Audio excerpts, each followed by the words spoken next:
जय हिंद, वंदे मातरम। दोस्तों, teaching model बाबा पे आप लोग का स्वागत है। यहाँ पे आप लोग को यूपी टेट, सुपर टेट से रिलेटेड क्वेश्चन दिखाए जाते हैं। तो आज का सब्जेक्ट है भारत में पंचायती राज व्यवस्था। चलिए शुरू करते हैं। निम्न में से किस अनुच्छेद का संबंध पंचायती राज से है? तो अनुच्छेद 243 से पंचायती राज संबंध है। 73वां संविधान संशोधन किससे संबंधित है? पंचायती राज प्रणाली से। 73वें संविधान संशोधन ने कौन सी अनुसूची तो संविधान में जोड़ा था? 11वीं अनुसूची में संविधान को जोड़ा गया था। पंचायत के मुख्य कार्य कितने हैं? पंचायत के मुख्यतः 29 कार्य होते हैं। Option C. मूल रूप से संविधान को किस भाग में ग्राम पंचायतों की स्थापना की बात की गई है? भाग 4 में। भारत में पंचायती राज अधिनियम कब लागू हुआ था? 24 अप्रैल 1993 में। राष्ट्रीय पंचायती राज दिवस कब मनाया जाता है? 24 अप्रैल को। भारत में किसके अंतर्गत पंचायती राज प्रणाली की व्यवस्था की गई है? नीति निर्देशक सिद्धांत। Option B. पंचायती राज किस सूची में सम्मिलित है? राज्य सूची में सम्मिलित होता है। 73वें संविधान संशोधन के अनुसार पंचायती राज संस्था का कार्यकाल कितने वर्ष रखा गया है? 5 साल। पंचायती राज प्रथम कहाँ परिवर्तित किया गया? राजस्थान में। सर्वप्रथम किस राज्य में पूर्ण रूप से पंचायती राज लागू हुआ था? आंध्र प्रदेश में। भारत में सबसे पहले राजस्थान में पंचायती राज की स्थापना कब हुई थी?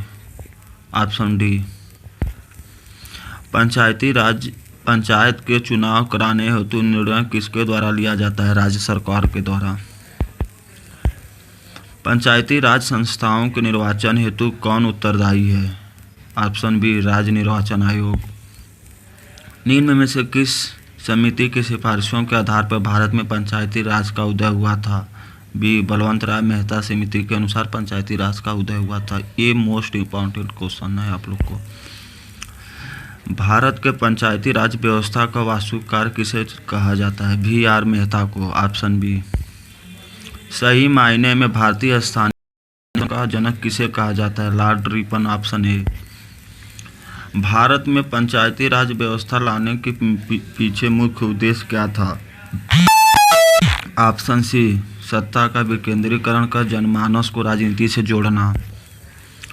अशोक मेहता समिति ने पंचायती राज व्यवस्था के अंतर्गत कितने स्तरीय ढांचे की स्थापना की सलाह दी थी? Option B. 2। अशोक मेहता समिति ने किन 2 स्तरों की बात की है? ग्राम पंचायत, मंडलीय पंचायत या जिला परिषद? तो इनका ऑप्शन डी सही होगा, मंडलीय पंचायत और जिला परिषद की। भारत में कितने स्तरीय पंचायती राज की स्थापना की बात की गई है? 3 स्तरीय की। Option C. प्रायः पंचायत समिति में कितने प्रकार के सदस्य होते हैं? पदेन सदस्य, सहयोगी सदस्य, संयोजित सदस्य। ऑप्शन डी उपरोक्त सभी। निम्न में से किस पद्धति की स्थापना प्रत्यक्ष चुनाव के आधार पर की जाती है? ग्राम पंचायत की।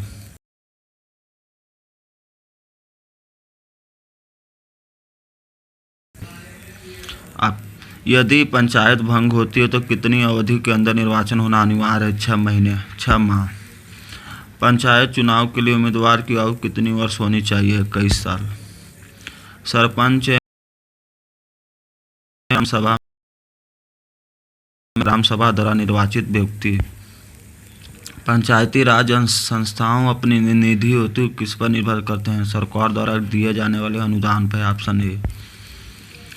ग्राम पंचायतों की आय का स्रोत क्या होता है? मेले और बाजार में लगने वाला कर। किस राज्य में पंचायती राज प्रणाली नहीं है? अरुणाचल प्रदेश, मेघालय, मिजोरम। इन तीनों में पंचायती राज प्रणाली की व्यवस्था नहीं है। ग्राम पंचायत के कार्यों का सामाजिक अंकेक्षण कौन करता है? ग्राम सभा। ऑप्शन सी।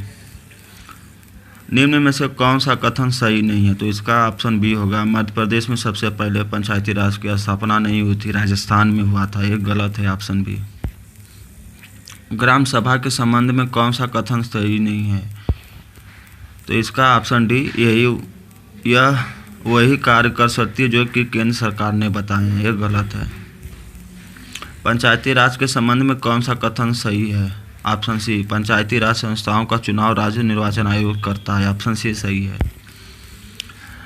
और ये रहा आपका दीवानी न्यायालय, फौजदारी न्यायालय, मुंसिफ अदालत। तो कैसा लगा हमारा वीडियो?